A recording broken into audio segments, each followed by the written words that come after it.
ప్రియులారా, మీకందరికి కూడా ప్రభు అయిన యేసుక్రీస్తు వారి అతి పరిశుద్ధ నామములో వందనాలు తెలియజేస్తున్నాను. మరి మనము గత కొన్ని దినాలుగా మనం విజయవంతమైనటువంటి జీవితం గురించి మనము దేవుని యొక్క వాక్యంలో నుండి మనము ధ్యానిస్తూ ఉన్నటువంటి వారున్నాం. మరి ఎవరు ఈ యొక్క విజయవంతమైనటువంటి జీవితాన్ని మానవులకు ఇవ్వగలరు అంటే ప్రభు అయినటువంటి యేసుక్రీస్తు వారు అలాంటి శ్రేష్టమైనటువంటి జీవితాన్ని మానవాళికి ఇవ్వగలిగినటువంటి వారు. ఎందుకంటే మానవుణ్ణి నాశనం నుంచి విడిపించగలిగినటువంటి వారు ప్రభు అయినటువంటి యేసుక్రీస్తు వారు. పాపము నుంచి విడిపించగలిగినటువంటి వారు యేసు ప్రభు వారే. క్రొత్త జీవితాన్ని ఇవ్వగలిగినటువంటి వారు ప్రభు అయినటువంటి యేసుక్రీస్తు వారే. ఈ రోజున యేసుక్రీస్తు వారిని గూర్చినటువంటి అనుభవ జ్ఞానము చాలామందికి లేక మరి రకరకాలుగా వారికి తోచిన రీతిగా భావిస్తూ ఉంటారు.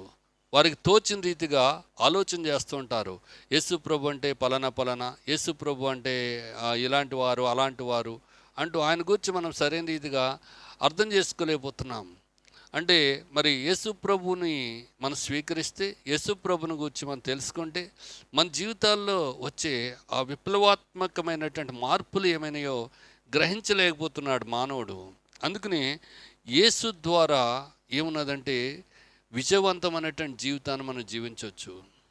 మరి అపోస్తలుడైన పౌలు కొరింథీయులకు రాస్తూ 5వ అధ్యాయం 17వ వచనం చూసినట్లయితే, కాగా ఎవడైనను క్రీస్తునందునెడల వాడు నూతన సృష్టి అంటూ మాట్లాడుతున్నారు. నువ్వు నూతన సృష్టిగా చేయబడతావు.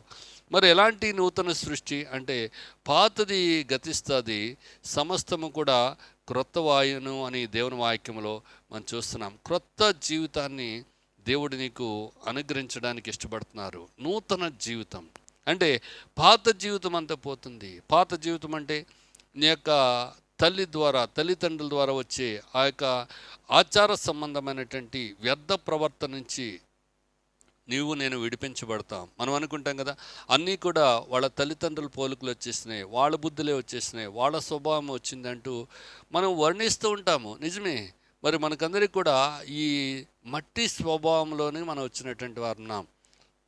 దావీదు భక్తుడు కీర్తనాకారుడు కీర్తనలో ఆయన అంటాడు, 51వ కీర్తన 5వ వచనం చూస్తే, నేను పాపములో పుట్టినవాడను, పాపములోనే నా తల్లి నన్ను గర్భము ధరించెను అంటున్నాడు. పాపములోనే నా తల్లి నన్ను గర్భము ధరించెను అంటున్నారు. కనుక మరి శరీరం ద్వారా వచ్చింది శరీరము అంటూ యేసు ప్రభువారు స్పష్టంగా నికోదేమికి చెప్పినటువంటి సందర్భము యోహాను సువార్తలో మనము 3వ అధ్యాయంలో మనం చూస్తూ ఉన్నటువంటి వారు ఉన్నాం. నిజమే, మనం